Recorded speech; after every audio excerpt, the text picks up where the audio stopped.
Hai Akram here. Jadi hari ini aku mau ngejelasin tentang jurnalisme damai. Oke, aku akan Coba ngejelasin sesimpel mungkin, segampang mungkin, sepengetahuan aku. Untuk apa? Untuk pertama videonya untuk tugas, kedua untuk tambahan pengetahuan juga untuk kalian. Oke. Yang pertama itu pengertian dari jurnalisme damai. Nah, jurnalisme damai itu sebenarnya tuh dia itu salah satu jenis dari jurnalisme yang lain juga, cuman dia ini menitik beratkan ke fokusnya tuh ke perdamaiannya. Jadi media apapun yang kasih beritanya tuh kalau menampilkan beritanya tuh yang fokus ke perdamaian, yang tujuannya juga nanti untuk mendamaikan dan bukan fokus ke siapa yang menang, siapa yang kalah, atau bukan fokusnya tuh ke konflik, itu disebut jurnalisme damai. Kalau karakteristik jurnalisme damai itu Pertama, melihat perang sebagai ironi. berarti dia jurnalisme damai ini melihat bahwa perang itu tuh masalah gitu, bukan suatu yang harus dibanggakan, atau pokoknya dia nganggap perang ini masalah gitu, suatu yang menyedihkan, bukan suatu yang bagus. Kan ada juga yang anggap konflik atau perang itu malah jadi keuntungan. Itu nanti ada di jurnalisme perang. Kayak gitu kan ada tuh yang jurnalis yang nyari keuntungan dari konfliknya orang-orang gitu. Tapi jurnalisme damai nggak kayak gitu. Oke, selanjutnya Selain dia menganggap perang itu sebagai sebuah ironi, jurnalisme damai juga kayak tadi yang aku bilang kalau dia mandang perang itu sebagai sebuah masalah. Jadi bukan sebagai lapak untuk mencari keuntungan. Jadi si jurnalisme damai ini adalah mementingkan empati kepada korban. kan tadi kan dia melihat konflik itu sebagai sebuah masalah, melihat perang itu sebagai masalah. Kenapa dia jurnalisme damai ini ingin menyelesaikan masalah itu? Kenapa? Karena dia ada empati itu kepada korbannya, bukan kalau di Jurnalisme perang deh misalnya, dia tuh kan nggak peduli sama korban, yang penting dia dapat keuntungan dari memberitakan si konflik itu. Nah, kalau si jurnalisme damai kebalikannya, dia memikirkan juga nanti perasaan si korban, kayak mana kalau nanti berita konflik dia ini disebar, malah mungkin nanti bisa dampak yang nggak bisa ngasih dampak yang nggak baik ke si korban, entah itu psikis ataupun apapun itulah. Oke, nah dari sini aja udah kelihatan tuh apa sebenarnya tujuan dari jurnalisme damai. Yang pastinya itu dia tuh ingin menyatukan tuh orang-orang yang konflik, atau enggak paling enggak sedikit mengurangi konflik dari dua kubu tersebut. Jadi ada tujuannya itu yang pertama Mempromosikan dan memprakarsakan perdamaian dari kubu yang merdeka. itu kayak yang tadi aku bilang, kalau dia ini walaupun dia ini berusaha untuk meminimalisir konflik itu. Jadi kalau bisa nih dua kubu ini berdamai gitu deh. Habis itu ada lagi Memetakan konflik, mengidentifikasi pihak-pihak yang terlibat dan menganalisis tujuan mereka. Nah, kalau kan gini, kalau kita mau menyelesaikan suatu masalah, pasti kan kita harus kayak kenal dulu sama masalah itu, mengidentifikasi masalah itu, dia termasuk golongan mana, terus siapa-siapa aja yang terlibat, siapa aja yang terkait. Nah, jurnalisme damai juga ngelakuin itu. Ngelakuin itunya tuh mereka mengidentifikasi, memetakan konfliknya, biar mereka paham gitu. Soalnya kalau mereka nggak paham, jurnalisme damai ini nggak paham apa konfliknya, entah sebabnya ataupun akibatnya, nanti siapa aja yang terlibat, itu mereka nggak bisa, jangankan untuk mendamaikan dua kubu yang berkonflik ini, mungkin kalau mereka nggak kenal sama konfliknya juga, mereka nggak bakal bisa nyebarin si berita ini. Oke, selanjutnya Selayaknya seperti ilmu-ilmu pengetahuan lainnya, pasti ada satu tokoh yang terkait, satu tokoh yang terkenal dari si ilmu itu, yang menjadi pengemuka, pencetus dari suatu bidang ilmu itu.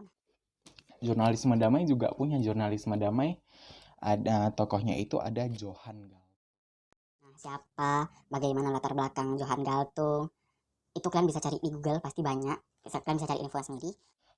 Sekarang aku akan fokus ke apa yang dikemukakan oleh Johann Galtung tadi mengenai jurnalisme damai. Yang pertama itu, konsep jurnalisme damai ini dia mengembangkannya berdasarkan dengan membekali reporter dengan keahlian resolusi konflik. Jadi tadi jurnalisme damai itu kan tujuannya untuk meminimalisir konflik atau meresolusikan konflik, mengurangi konflik gitu.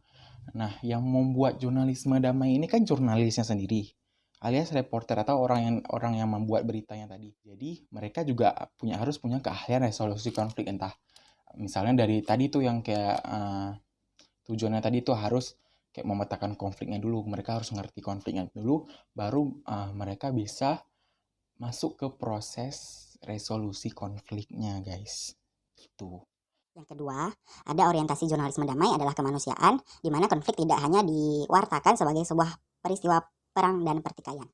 Jadi kalau dari Johan Galtung ini, jurnalisme damai itu memang dia memberitakan konflik juga, tapi fokusnya tuh nggak ke konfliknya yang siapa yang menang kayak gitu, siapa yang menang siapa yang kalah, tapi dia mau kasih tahu ke masyarakat, ke halayak ramai, ini lagi ada konfliknya gini, gimana caranya kita bantu konflik ini selesai gitu. Itu ke resolusinya. Jadi kayak dia nanti menampilkan berita konfliknya, dia kasih tahu, dia jelasin, terus nanti dia kasih tahu nih harus resolusinya, entah itu sisi positif dari kebelah kedua pihak atau apapun itu yang bisa jadi resolusi untuk konflik itu. Selanjutnya waktu Johan Galtung itu udah berpikir untuk membuat yang namanya jurnalisme damai itu, selanjutnya jurnalisme damai ini kian meluas, semakin meluas ke masyarakat itu sekitar tahun 1970-an. Itu baru jurnalisme damai ini mulai dikenal luas kayak gitu. Selanjutnya Johan Galtung ini juga mencermati bahwa banyak jurnalisme perang yang ditampilkan itu berita yang banyak menonjolkan pada aspek kemenangan dan kekalahan. Maksudnya itu Johan Galtung ini dia bisa mencetus yang mengemukakan jurnalisme damai karena dia ngelihat nih, kok yang ditampilin ini siapa yang menang siapa yang kalah ya, malah kayak untuk membesarkan konflik. Nah selanjutnya aku mau jelasin sedikit tentang fungsi etika dan objektivitas di jurnalisme damai. Etika itu adalah sebenarnya garis panduan yang dibentuk khusus untuk memantau perilaku manusia. Nah perilaku manusia ini maksudnya tuh perilaku dari si jurnalisnya juga dalam membuat berita. Misalnya harusnya dia membuat berita itu untuk yang tergolong jurnalisme damai. Jangan sampai dia itu melenceng ke jurnalisme perang. Kan sebenarnya sama-sama menampilkan konflik, tapi bedanya jurnalisme damai ini menampilkan konflik untuk mencari resolusi untuk konflik itu. Jadi jangan sampai melenceng. Selanjutnya ada jurnalistik itu merupakan salah satu bidang yang memerlukan etika untuk memastikan perilaku pengamalnya senantiasa dalam jalan yang benar. Kayak tadi aku jelasin barusan, etika itu ada, kode etik itu ada untuk sesuai sama kaidah-kaidah si jurnalisme damai gitu. Habis itu kalau dari objektivitas jurnalisme damai, yang pertama itu ada merujuk ke semangat mencapai kebenaran. Jadi fungsi objektivitasnya itu untuk mencari kebenaran dari konflik itu agar nanti bisa ngasih resolusi ataupun konflik itu minimal berkurang aja gitu. Kalau di jurnalisme damai itu dia bukan menampilkan apa adanya, tapi perlu analisis dan interpretasi dampak dari pemberitaan tersebut. Jadi dia kan tadi misalnya dia menampilkan berita konflik gitu ya. Dia nggak cuma nampilin konflik aja gitu. Nggak ada konflik dia rekam dia sebarin, enggak. Tapi dia jurnalisme damai ini mengharuskan si jurnalisnya itu untuk melihat ke depan lagi gimana nih dampaknya banyak positif atau negatif gitu. Selanjutnya ada jurnalisme tidak boleh hanya berhenti pada penyajian fakta, tapi juga dengan tanggung jawab mencerdaskan publiknya. Itu sama kayak tadi, dia tuh sebelum berita itu disebar harus melihat ke depan bagaimana dampak. Yang terakhir ada berhati-hati dalam penyampaian beritaan konflik agar dapat memberi manfaat untuk publik. Gitu guys. Sekian dari penjelasan aku hari ini. Masih banyak kurangnya, ini pengetahuan aku aja. Oke guys, makasih.